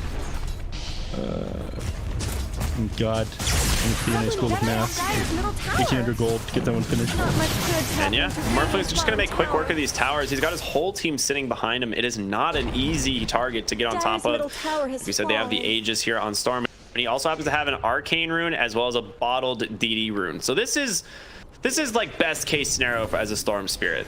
You're having a great time right now. It is a good thing Ashe is in Ghost Walk right now. The Storm Spirit tries to do something crazy. He's at the very least going to have invisibility. but he's gonna be fine. He's actually got a sheep stick queued up. I like this a lot. When you don't have the BKB or Lincoln Sphere done on Morphling or Storm Spirit, you could potentially just like blow one of these heroes up when they go too far forward and punish them. He kind of guessed here on DY and gets the dust out onto the Invoker, but in comes Doom. He gets it right onto the Medusa, but he's stuck inside of an Exorcism. Weaver on the backside jumps here by Paparazzi. He's going to go down, but your Doom falls first. Medusa standing her ground, and Paparazzi, you are out of mana.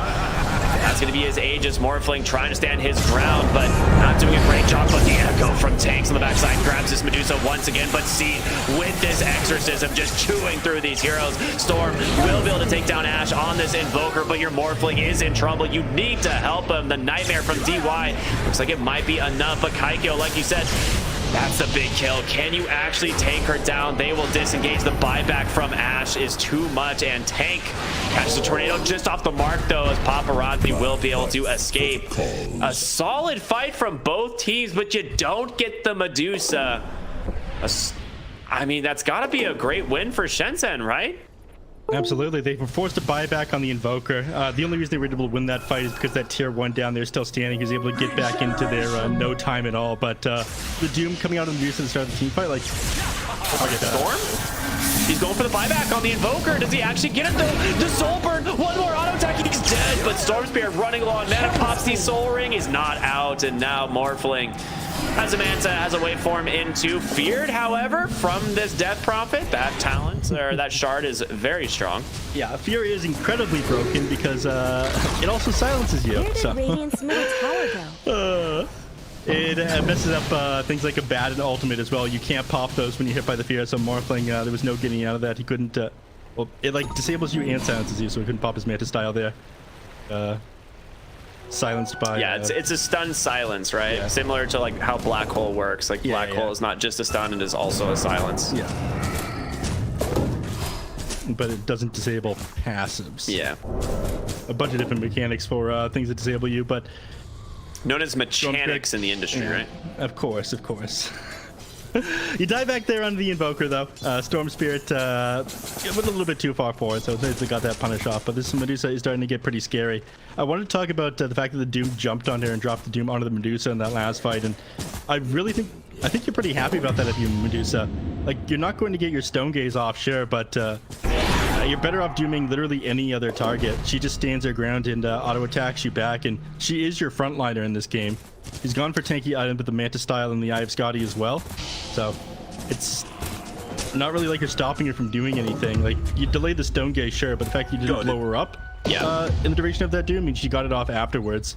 So that's the big issue, I think, right? Like, if you can Doom off the Medusa and just collapse on her with like the Morphling, the Storm Spirit, you know, even the Shaker, and just blow that hero up, I think you're in a really good spot. But the problem is they just tried fighting her, you know, and you're just dying to this Exorcism plus the Medusa. Like, you didn't actually disable any of these heroes from being able to do damage.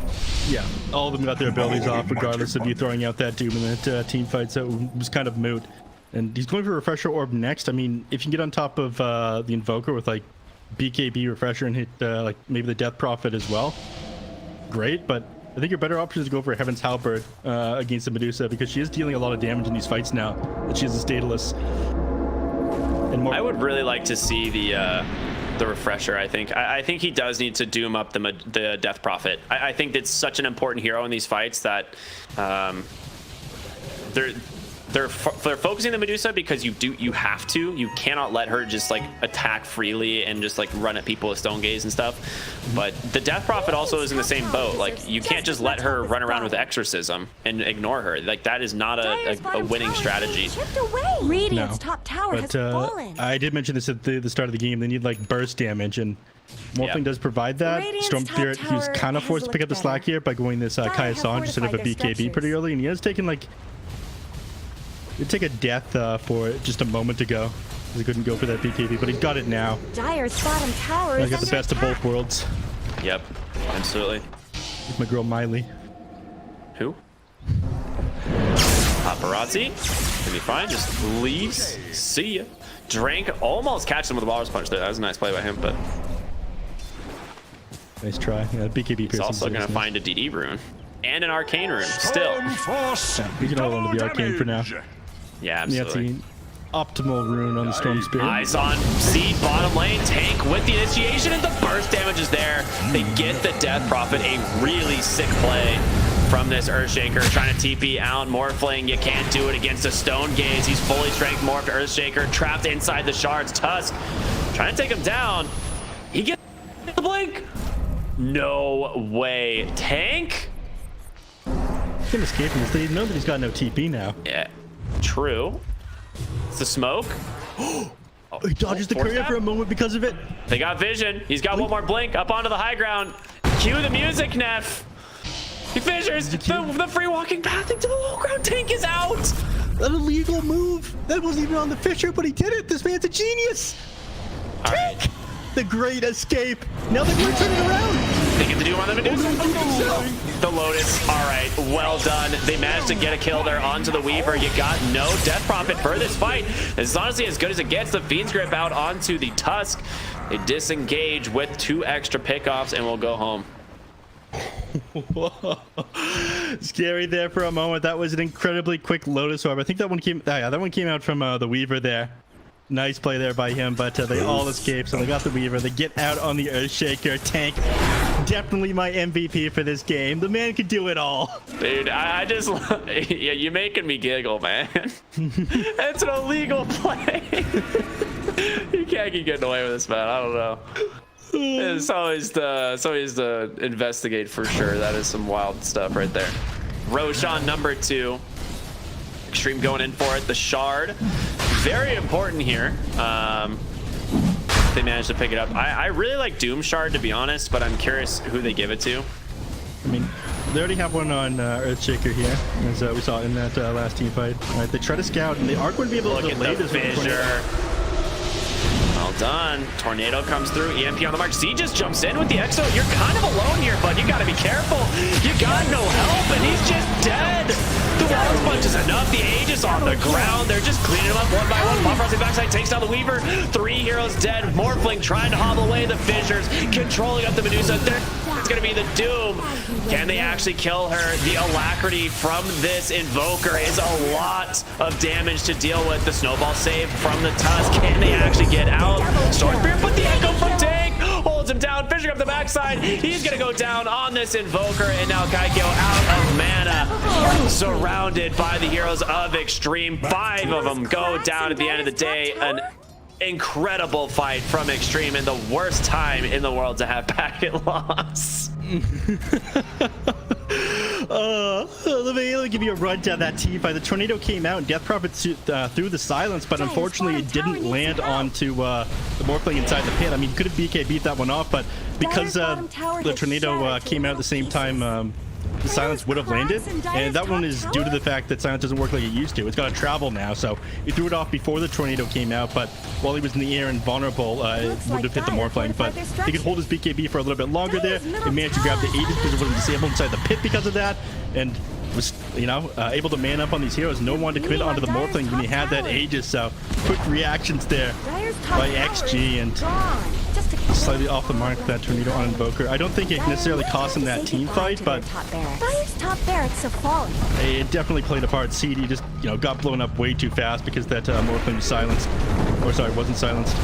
Yeah, absolutely. But 1 lane of barracks down, now focusing on the second. You just push so fast with the Morphling. Tornado, EMP should connect here. Okay, actually no, just slightly missed time, but they get the Hex and the Aegis as well. Dire's bottom tower is being chipped He's gonna be back away. up, full HP and mana. So in that Roche fight, did the Morphling turn him, like, how did the, did he use his ultimate, or how did they kill the Death Prophet so fast? Was it just auto attacks? Is that really all it was? Beat him down. This Morphling damage is no joke. And DP, she doesn't have any armor items at this point. I mean, you're doing, what, like 400 damage in auto attack right now with this Morphling, and you've got 9 armor on the Death Prophet. It's a lot of damage. Dire's bottom tower is being chipped away. But gonna pop the smoke on the backside, just drops the Doom onto the Weaver. See you later, buddy. The question is, can Doom get out of this? Force Staff 1, Force Staff 2, Nightmare. He's got a BKB, he's gonna force it. They just back off. Looks like they're going to get that kill off on the Weaver and get out. No need to pop that refresher on the Doom. Looked a little bit dicey there for a moment, but Doom's got a lot of hate for the Weaver after he made him doom himself earlier. Yeah. I mean, that's the second buyback now in those two fights. Both supports now are on buyback cooldown, so picking off either of them is a really big deal for Xtreme Gaming. And that might be the idea behind it, right? They just want to, you know, potentially take the next fight, take down the Weaver, and no Lotus Orb, you know? This Lotus Orb is a pretty big issue. I mean, it's going to stop the majority of Bane's kit coming out. They can reflect the Doom, Storm Spirit as well, break off that Bloodthorn. So when you look at it that way, even though he's got like no net worth to his name, doesn't even have shoes, he's got a Circlet and a Lotus Orb. Still important to take him out of these team fights. And these Dooms coming out of the Medusa haven't really mattered either, right? I mean, she just stands her ground. Even like they drop a Lacry on her, even still in these fights, just auto attacks you down. They've slowed things down a little bit. I think both teams just working on finding these tier 4 neutral items. If they wanted to, you know, they can continue to gain a bigger net worth lead here, keep them boxed into their base, and wait for this next Roshan on Xtreme Gaming. But actually, it looks like that might be what they're doing. I mean, we're getting into like the ultra late game scenario where the Medusa is kind of scary, and they don't have multiple Heaven's Halberds. They got a single one completed on the Doom. You have the Butterfly as well, already done on the Medusa, which is pretty scary. The Butterfly on sorry, the Medusa? Yeah, did I say Medusa? Yeah, you did. Okay. Just crazy. I was like, did I not say Medusa? No. So between that, the Elven Tunic, and the Evasion Talent at 15, like you're gonna need magic damage to blow up, but thankfully they do have a Bloodthorn in Storm Spirit. True Strike from that. Dire's bottom tower is under I think that's attack. gonna be like Dire's bottom tower maybe has fallen. break off the Bloodthorn. I think Medusa is able to trade with the entire team on Xtreme. Yeah, it's a scary moment. Paparazzi on his way to the Aghanim Scepter, which is one of the sickest abilities for the Storm Spirit. Just that AoE Vortex is incredibly strong, and if you get caught by this, or multiple heroes get caught by this, like, you know, Drink wants to go in and try and save people with the Snowball, but you can only choose one. Or I guess, I mean, not actually, but I mean, Storm can only choose one. Forget everything I just said. Already forgotten. Alright, so they are choosing to play it slow. That's what they're choosing. Waiting for this next Roshan to respawn. So it's going to be at the very least 2 minutes until Roche is back up, and it's just not confident enough without that Aegis, without that refresher, well, potential refresher shard. We're going for Roche number 3 coming up here. But yeah, these are kind of scary at this point. If they have to walk onto the high ground, they could turn things around on them pretty quickly. And Medusa and Invoker are both super solid heroes at holding that high ground, but in this next team fight, you are giving Ashe the opportunity to farm up this BKB. That is true. That is a big deal. I mean, Storm's gonna have a much harder time jumping him on the back line. If it's a late Roche respawn, then I think Ashe is going to be able to get it. Otherwise, if it's a quick one, then they're going to be able to see. Have a nice war here, but 10 also see the backside. They get the Doom, but the Lotus reflected once again onto the Doom. The question is, can they kill the Medusa? There it is. The AoE Vortex Tusk goes down, and Morphling destroys this Medusa. Feed script from downtown, holding the DP in place. You don't have buyback. Medusa, yeah, she can come back, but Doom's going to have that refresher. So second Doom is online. As soon as she shows herself. He took so many auto attacks so fast, courtesy of that Fissure. He gets AoE Vortex, the Doom comes out, and now you're dead. You got no answers here for the side of ShenZhen, and Ashe trying to hobble his way back to the base. No BKB isn't completed. He gets the Deafening Blast, but it is not enough. And Xtreme Gaming, man, 2-0 tonight. In good form after what YVB did. After what YVB did to them the previous night, and I was a little bit worried. Maybe they were shaken after that match. I mean, to bring in talent like Paparazzi, they expect to just win every single series here. But drop into that open qualifier team of players that ended up kicking off previously. Didn't shake them. I take a quick